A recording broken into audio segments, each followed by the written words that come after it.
We'd like to thank you for taking time to attend this very special presentation of the Eugene S. Wiener Award for Excellence and the annual lectures.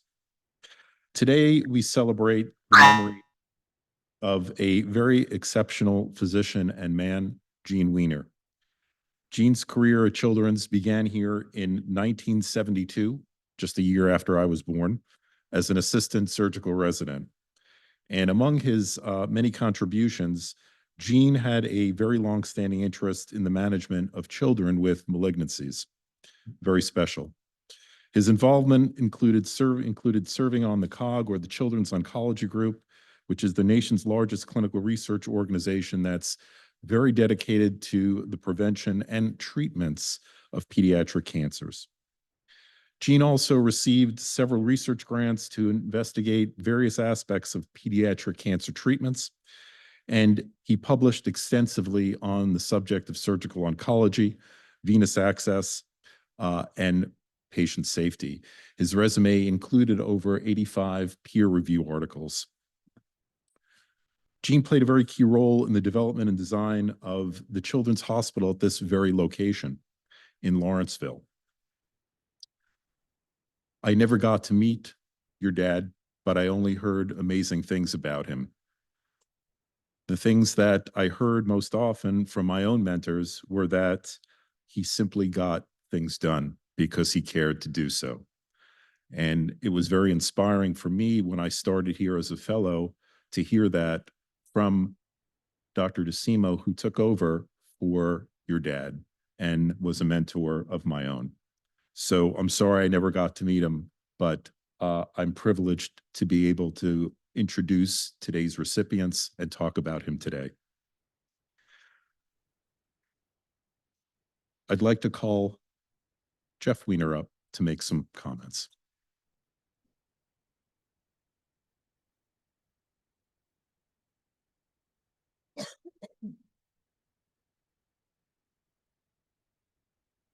Morning, everybody. I want to say thank you again to Children's Hospital, especially Amy Gelsheiser and Carol Ashby and all the team that have continued to, keep my father's legacy alive and well. And just again, want to thank everybody and congratulations to Dr. Burpin, and enjoy the rest of the lecture. Okay. Thank you. Thanks a lot.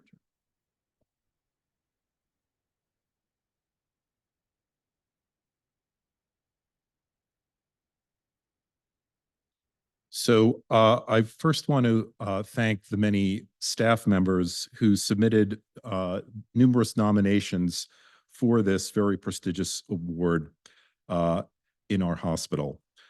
The criteria to receive this award is quite strict. If you look at the plaque that stands outside of Rangos, it's listed there. So it also speaks to the mission of our Children's Hospital. One statement in particular, I just felt it was necessary to repeat to us today because this, again, embodies Dr. Wiener, but also our recipient today. A motivator who inspires excellence in others by way of their actions as well as their words. And to me, that is paramount to someone who is an educator and a leader. I am very pleased to recognize Dr. Ira Bergman with this honor today. I was looking over Dr. Bergman's biographical sketch and his resume, and I am in awe. Dr. Bergman is a graduate of Yale University, went on to get his medical degree from the University of Chicago, and then came to Pittsburgh after to do a PhD. A PhD, MD PhD at that time was novel to get 2 degrees to pursue science and become a true physician scientist. To continue on in his passion and pursuits, he went on to do what was called on his resume a fellow or a sabbatical, which I found funny because there's no rest for the weary. He worked at Sloan Kettering Memorial Hospital as a fellow, attaining more training in neuro-oncology. What I was most impressed was his work on leptomeningeal cancer. And I'm reading from his bio sketch the fact that he developed new small animal models of leptomeningeal carcinomatosis, which were cited for its technical achievement and advancement in immunotherapy. That's groundbreaking. Congratulations, Ira, on helping the children you serve. And from what I understand, these therapies are also used in other oncologic problems like breast cancer. I'd like to read from some of the submissions, some of Ira's attributes and highlights, just so you get an idea of how much he is loved and respected by his peers. Dr. Bergman impacts on countless lives. It's indelible, resonating far beyond the confines of our institution. Another comment. Even during my job interview and visit with him in 2010, it was clear that he was a gifted and compassionate physician and leader who embraced the sense of calling, nurturing every faculty member in his division. A third comment, Ira is a visionary leader and powerful motivator. It seems to always be future-oriented while developing excellent patient care initiatives. Lastly, even after 45 years of service at UPMC Children's, Ira shows few signs of slowing down. But an important part of his legacy will be the numerous future leaders he has trained to serve in a child with neurologic problems throughout the 21st century. I'd like to bring Ira up to accept this award from the Children's Hospital and on behalf of the Wiener family.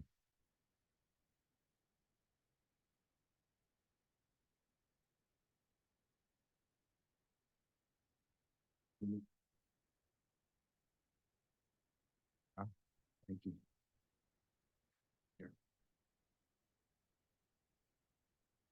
Picture moment.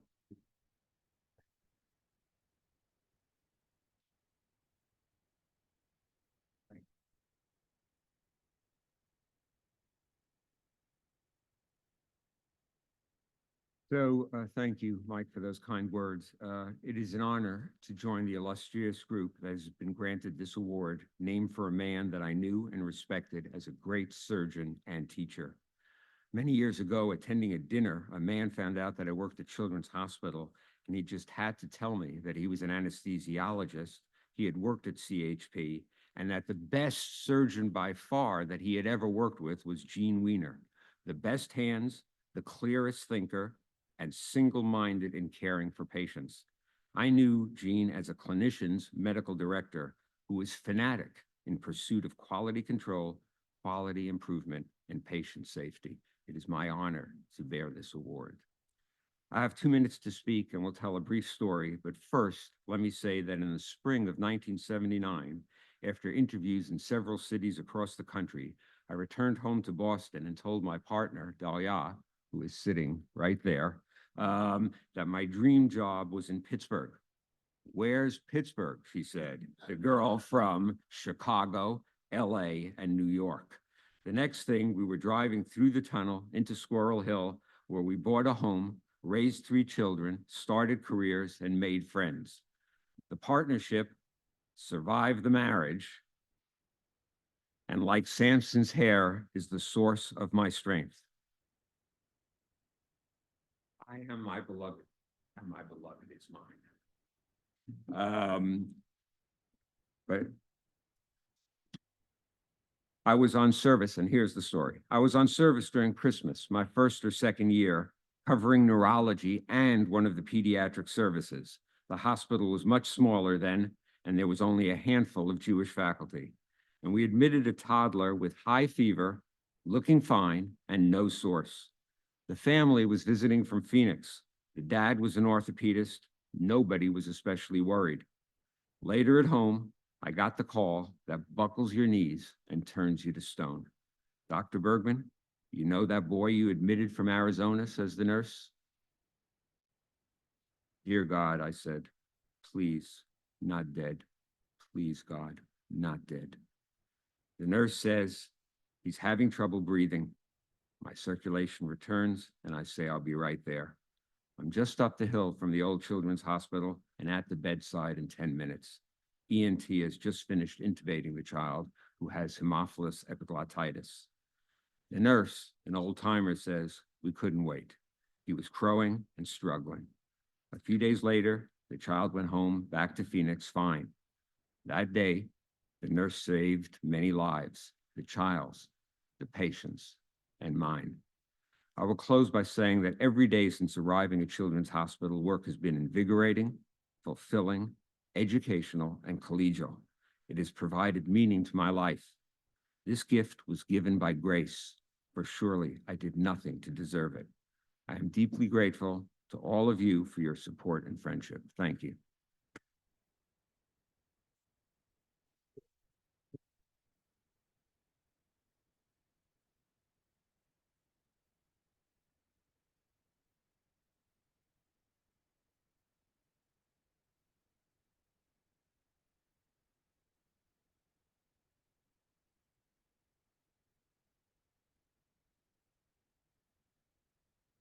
Ira, thank you. And again, congratulations on a celebrated life of great work.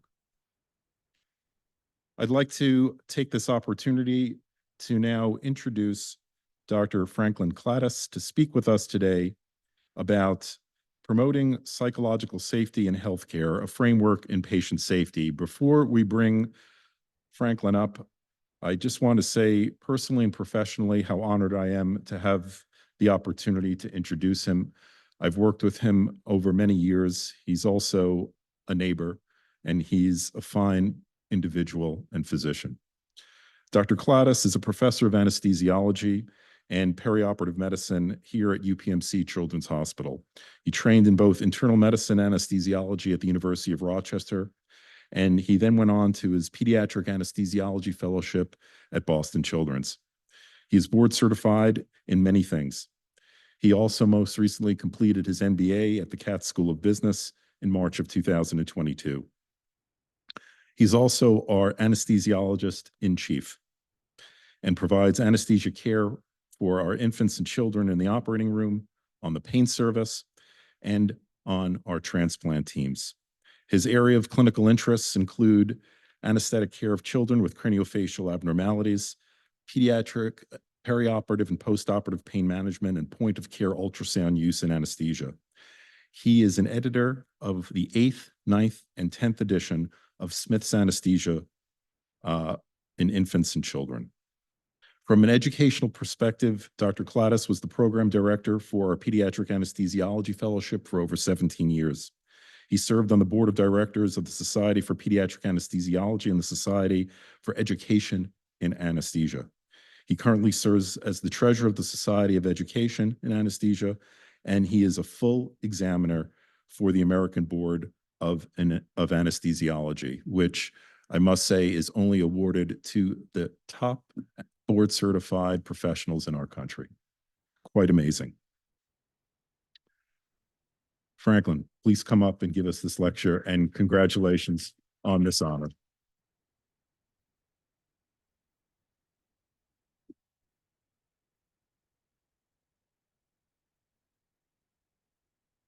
Okay. Thank you very much for that introduction. It's when you hear people talk about that stuff, it's humbling. I do want to say thank you very much to Dr. Wiener's family for this award and this yearly event. I think it speaks so much about the culture of safety that is established here at the Children's Hospital of Pittsburgh. And I'm one of those folks, I'm not the anesthesiologist who talked about Dr. Bergman, but I am an anesthesiologist who did work with Dr. Wiener many times, and I would echo those comments. Superb physician and surgeon, really incredible. I also do want to congratulate Dr. Bergman. I've worked with you as a consultant on pain service and anesthesia. Very impressed with your intellect and your clinical acumen, so very well deserved. Yeah, and I do want to thank Dr. Spears for inviting me to actually be the speaker here. It's humbling to be the speaker for this event. I do want to talk about a topic that I've talked about for years, for the past 5 to 6 years. When I stumbled across this reading Amy Edmondson's literature, it was impactful, and I was thinking about it as a medical educator. But as I uncovered this literature more and read more about it and actually started to publish a little bit in it, I realized it actually has such an impact on almost every aspect of healthcare. Now, as far as moving slides here, let's see. I'm gonna, oh no, I'll do it. I just said, yeah. Right. I was gonna walk around, but I realized I'm tethered to the podium. I like to walk around more. It's like a TED Talk, but I apologize. I'm gonna be tethered to the podium. So I do have some Elsevier royalties for our textbook. At the end of the talk, I'm hopeful people can walk away with a few things. One is to be able to define what is psychological safety. I think a lot of people in the audience already know this concept, but we'll define it. And I'm hopeful you'll be able to walk away and be able to define its value and importance in healthcare and in medical education. But two, I want us to also be able to identify what are some of the barriers that erase it and why that matters. And three, at the end, I want everyone to be able to walk away and feel like, I have an idea. I have some steps. I have some actionable items I can do to actually grow psych safety in my organization. So let's talk about this for a second. What is psychological safety? Why does it matter? Well, the concept's actually been around for decades, really since the 50s and 60s, really more on an individual level. Amy Edmondson, who's the Novartis professor of organizational behavior at Harvard, put this on the map for teams. Really described it as this: when you're on a team, you have that sense, that feeling that you can speak up and take interpersonal risk. And what does that mean, interpersonal risk? Well, it means you can answer yes to some of these questions. You can say, you know what, actually, if I made a mistake on this team, I could say something. If I needed help on this team, I could say something. If I have a cool idea, I know it might be embarrassing, but I could say something. And maybe the highest level is I can challenge the status quo and say, I'm worried about what's happening. I'm worried about what direction we're going with this patient or with this business, and I'd like to say something. What is interesting about this is the concept of psychological safety has really been rolled out in the business realm because there's a sense that it matters, and it probably really matters most in high stakes organizations. And if you think about this, it will make an organization really rise up and unlock its potential, or it could potentially bring it to its knees. We think about some of the disasters that have happened. Boeing in 2018, 737 MAX crash. 1 year later, 2019, 737 MAX crash. The FAA steps in. They, of course, do an analysis, and the analysis will look at, was it pilot error? Was this weather? Was it equipment? And when they're done, the FAA actually releases their report. And the report actually puts a significant amount of responsibility on the concept of psychological safety, because the concern was engineers inside this company were afraid to speak up for fear of retaliation. Significant consequences. This is actually true in healthcare. When you think of high stakes organizations, aviation is one of them, healthcare is another. And what do we mean by this? Well, Lisa Rosenbaum described this in 2019 in her article in New England Journal of Medicine, where the surgeon in chief for cardiac surgery had this experience. They operated on a young gentleman who actually died on Christmas Day. And this gentleman actually died because of an air embolism that was released from the cardiopulmonary bypass machine. And what's really striking is when they went back and did a root cause analysis, the perfusionists knew about this and they didn't speak up for fear of retaliation. They were afraid to speak up. That's shocking. All of us, I think, in this room would say, how is that possible? And this is a very dramatic example of this, but not speaking up can be a lot more subtle and can have a lot more subtle consequences.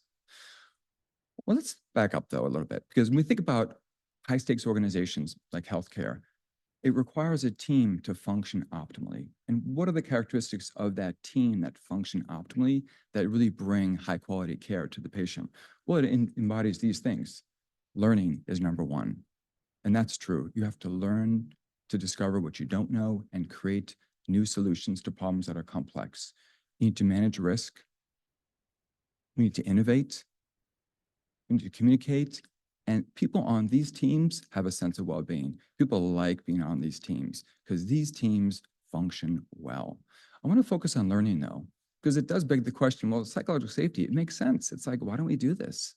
Everyone should just speak up. It's easy, right? Just say something. And the answer is, it turns out it's not. And part of the issue is when we focus on learning, what does it mean? Well, it means we actually have to identify a gap. And that gap could be, I don't know something, or that gap could be, I'm not sure how to actually do something technically. And what's fascinating is some of us look at that gap and we see that gap as a fixed error in who we are and fixed and innate to who we are, and we can't do much about it.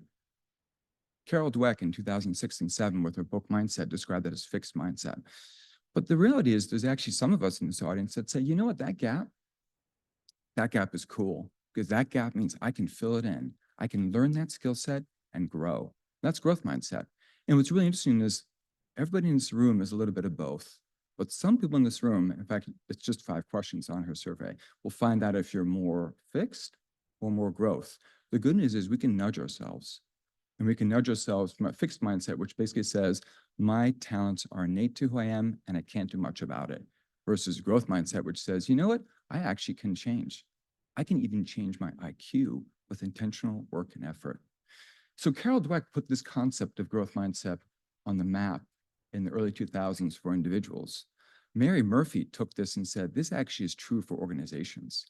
Teams and organizations can be fixed or they can be growth. And it becomes really important because when you want to nudge your team to really unlock your potential, you want to infuse that psychological safety. And psych safety actually becomes the fertility. It's the soil that helps those features of high quality teams grow. And you look at this actually came out of pediatrics. As you grow psychological safety, learning enhances. And you take your team away from fear of learning, fear of failure, into things like, you know what, I'm going to take a risk. I'm going to ask that question because I don't know, or I'm going to throw out an idea because I think this is going to help us. I'm going to speak up. Because what's really fascinating is when psych safety is low, our image management, our concern about how we look takes over, and we don't want to identify or uncover our gaps. It's very, very strong. People don't speak up.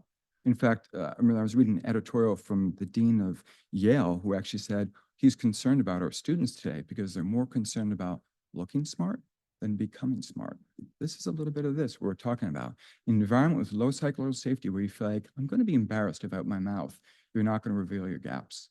But if you're in an environment where it's not just about being comfortable speaking up, it's actually demanded. You need to, and you must. It's your responsibility. In an organization like this, you have to. So create that environment where it's okay to do it. Ask those questions. Got a cursor moved here.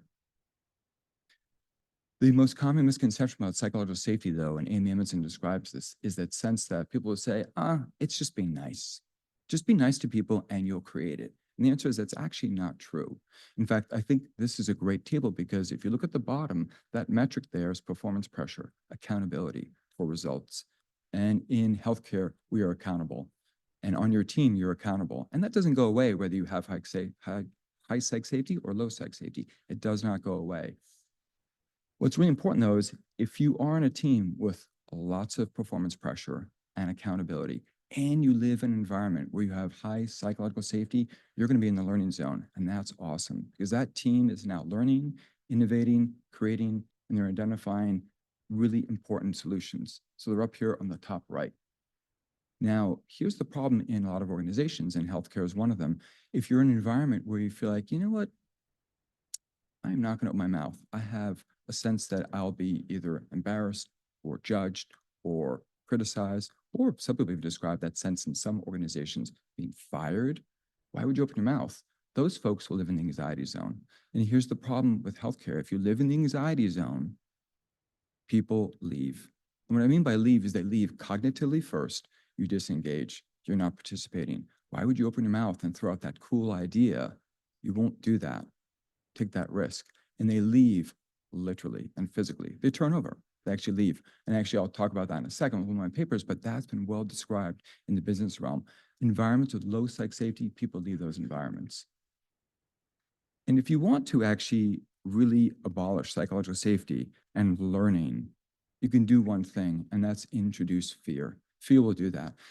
And it's interesting, Amy Edmondson talks about this in her book, where Pavlov, who trained their dogs, the Pavlovian response, you guys know the response. You ring a bell, ding, the dog salivates. It's a trained response.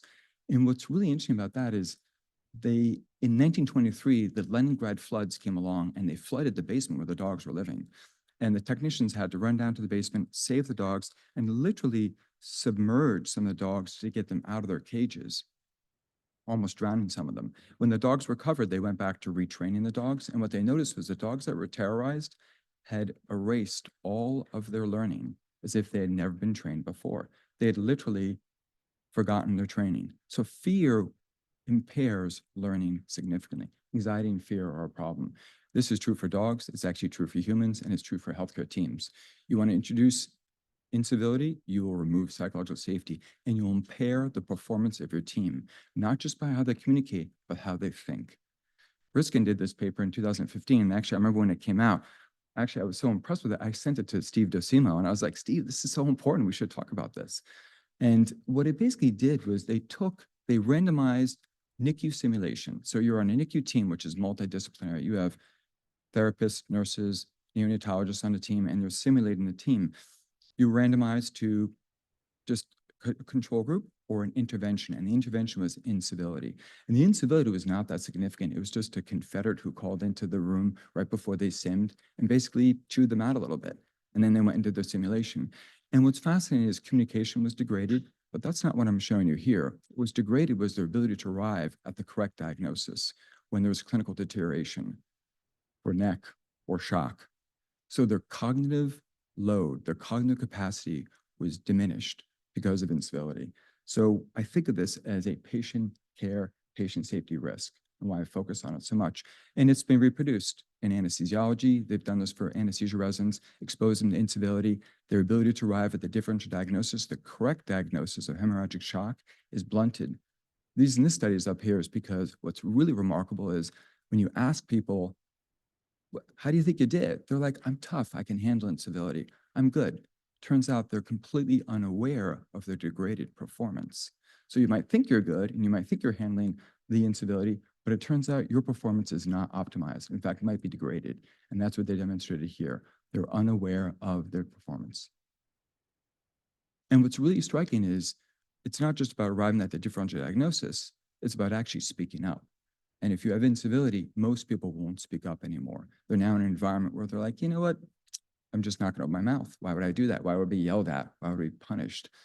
And what's really remarkable is in this simulation study from 14 years ago in anesthesiology, teams that do speak up, teams that feel like they can speak up, when they do speak up, it changes clinical performance.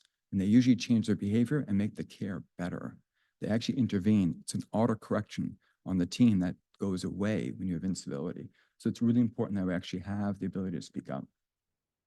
But incivility, if you just get rid of it, great, but it doesn't create psych safety. Psych safety is an intentional process that basically we state the expectation that we're going to build this. We want to build it. So I think what's really important too is it's not just about patient safety, team performance, it's also about well-being. How do you feel? If you're on a team where you've got lots of psych safety, metrics of burnout seem to go down. And that's been shown in a few studies, this one in emergency medicine. And that I think becomes actually very important to think about how people feel.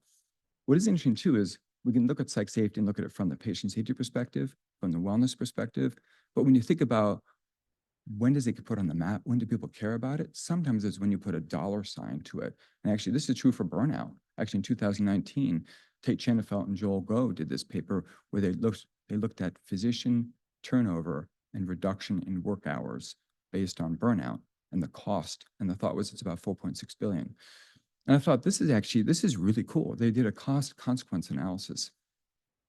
When I read this paper, a couple years later, I started my MBA and I thought, I'm going to do this for psychological safety. I want to put a dollar sign on this.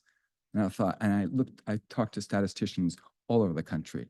And they're like, what do you cost consequence analysis? What are you talking about? So I emailed Joel Go and I said, Joel, how did you do this? He goes, this is a probability analysis and I built this. Let me show you what I did. And he and I went on and did this paper. And we looked at psychological safety in our academic department, which has close to 600 people in our department, and looked at what are the costs? If psychological safety, first of all, is it correlated to turnover? And the answer is yes. I'll show you some graphs in a second.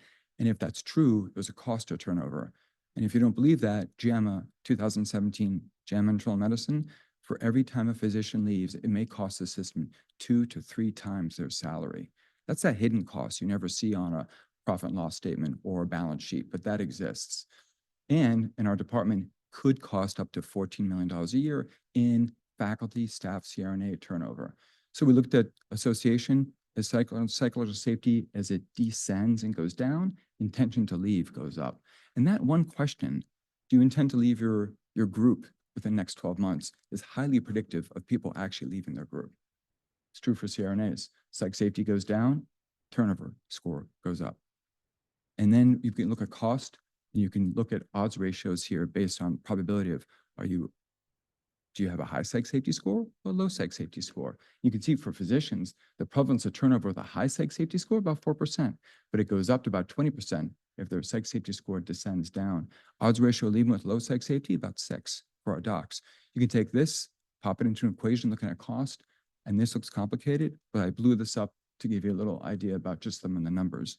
When you look at our physicians, it could cost up to about $1 million, but that's part of the cost structure of our department. As people turned over, we didn't necessarily hire locums, more people. We just picked up the extra work. Whereas the CRNAs is different. We had a lot more involved with locums, a lot more involved with hiring more people, and the duration of training for them before they can actually be involved in the OR as real participants, up to potentially 14 million. So there's a real cost here, but these are hidden costs that don't end up, as I mentioned, on a P&L or balance sheet. So at this point, you might be saying, okay, Franklyn, we get it. Okay, it's important. But how do we build it? What do we do? Well, Tim Clark in his book actually describes some of the steps. And one of the first steps on a team is making sure people feel like they belong, like they actually belong on the team. And that's a continuous process where basically you're making sure they're invited, but they also feel like I have connection here. I belong here. And when you're on the team, now you're starting to actually learn and grow. And what's really interesting about organizational behavior, if you look at some of the characteristics of teams that don't ever leave an organization, it's not just about pay or money, it's these two things. If you feel like you have connection, you feel like you have growth, you're often not leaving that team because it feels good. And now you're participating because you've got something to say, you're contributing. And at the highest level of psych safety is where you feel like, I'm going to challenge the status quo. And you can say, I'm actually really worried about where this is going with this patient.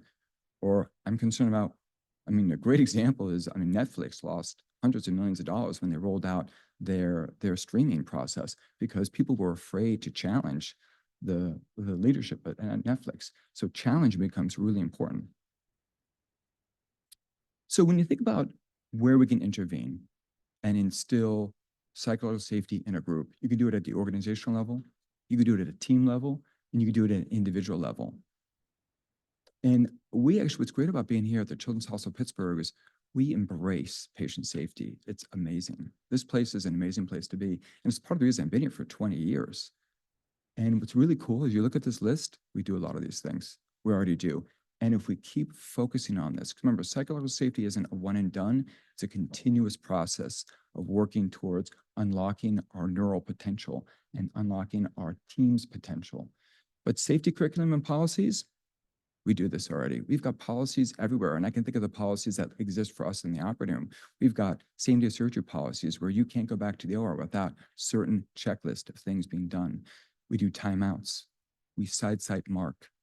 We have hand washing policies. All these things are about patient care and patient safety. Intentional protected time and space becomes very, very important. You need to have time for people to voice. Diane Hupp does this with our town halls.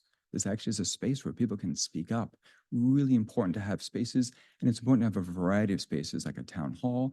And what Julie Morath did at Minneapolis Children's Hospital, they did some focus groups, which much smaller groups of people, because the problem with large groups is when you have your introverts in a group, introverts won't speak up. But if you have small groups, introverts are more likely to talk about the mistake they made 2 months ago or an idea they have that they want to share with the group. So having different types of protected space become really important.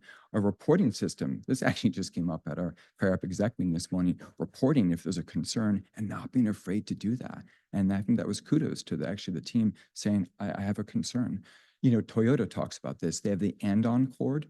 An andon cord, you pull this cord and the whole system comes to a halt.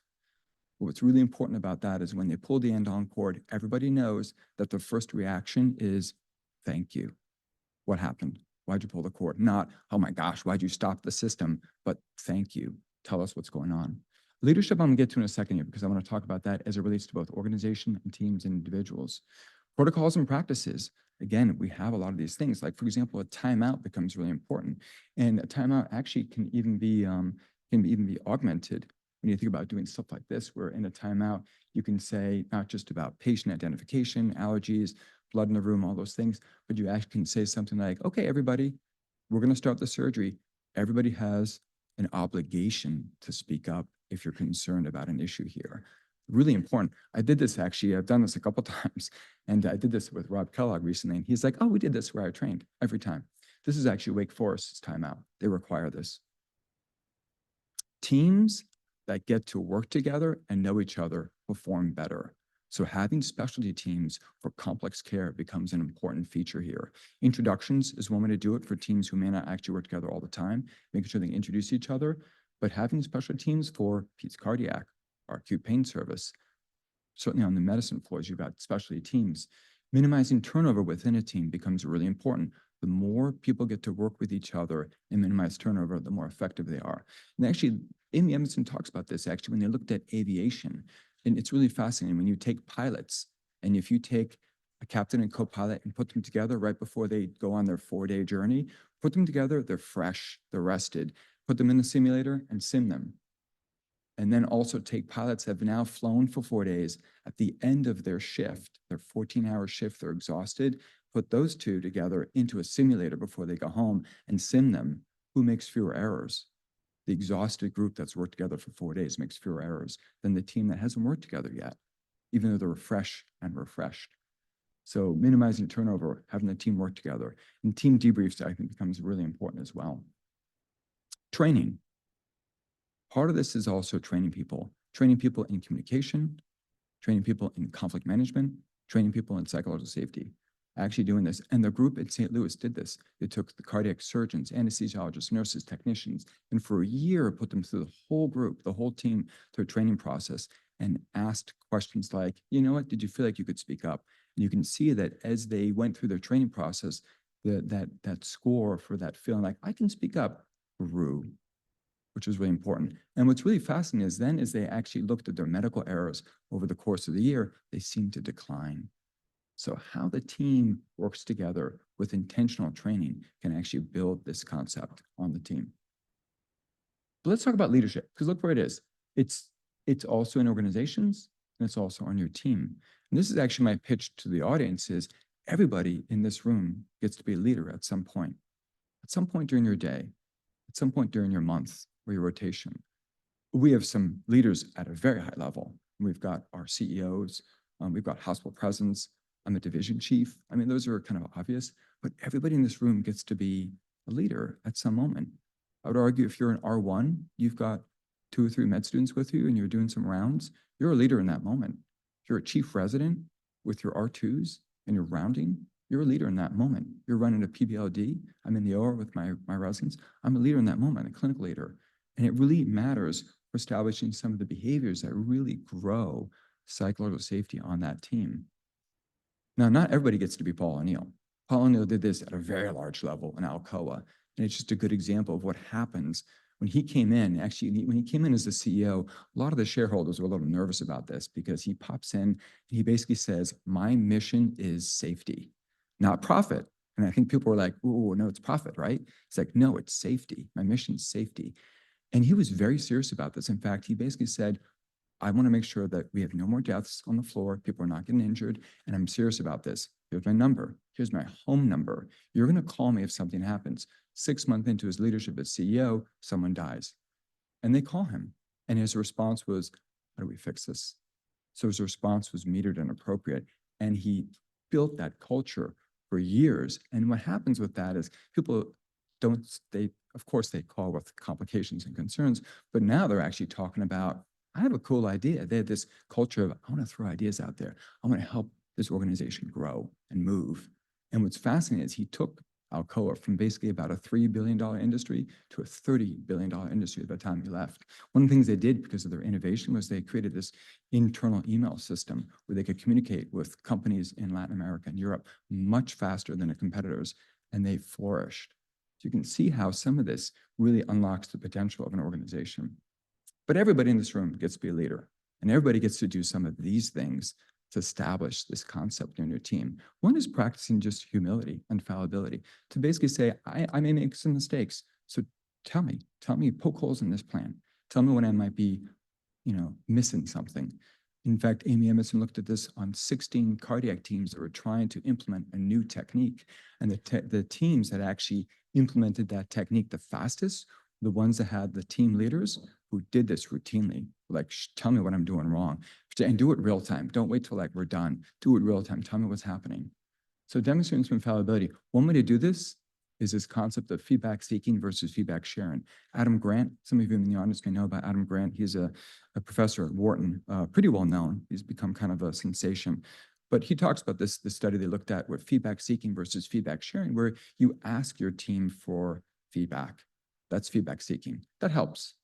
It does actually build psych safety a little bit. It's not necessarily durable, but feedback sharing, where you share some criticisms you have may received in the past, that actually builds psych safety more durably. It can be hard to do, but in certain moments, timed well, can be highly effective. Reframing the challenges we have as learning problems, not necessarily execution problems. And this happens sometimes where there's deadlines for certain things. It's like, got to get this done by now. They could get it done here, just execute it. Versus, what do we have to do to take the thing apart and learn what we're missing? So reframing problems as a learning problem, because this is about the heart of psych safety is all about learning. And part of that's asking more questions, being curious. What am I missing? And abolish incivility. If you're a team leader, and all of you are at some moment, abolish incivility. You can speak up. Really important. Actually, there just came out, it was last month in Psychology Today, talked about psychological safety, and the title of the article was, what are you waiting for? Why are you waiting for your leaders to establish this? Because everybody can do this, and it's speaking up. So in summary, hopefully I've defined the importance of this metric, this value, this concept, why it matters in healthcare. And I've talked about, obviously, what some of the barriers. And incivility is that primary barrier that I think we should always be on the watch for. It becomes a real concern. And there are some ideas here, some plans for everybody here to take this concept and go with it and grow with it. And what's really cool is when you live in an organization like Children's Hospital of Pittsburgh, this is an amazing place and we do amazing stuff. And this is about optimizing our performance. This is really cool stuff.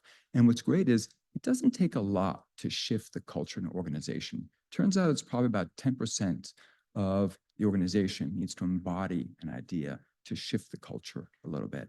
It's really important. And everybody in this room has a chance to do that. So my encouragement to you is embrace your leadership. Embrace it authentically and go out and with growth mindset, nudge and push and help psych safety grow on your teams. And with that, I want to thank you for your attention and thank Dr. Wiener's family and Dr. Berkman.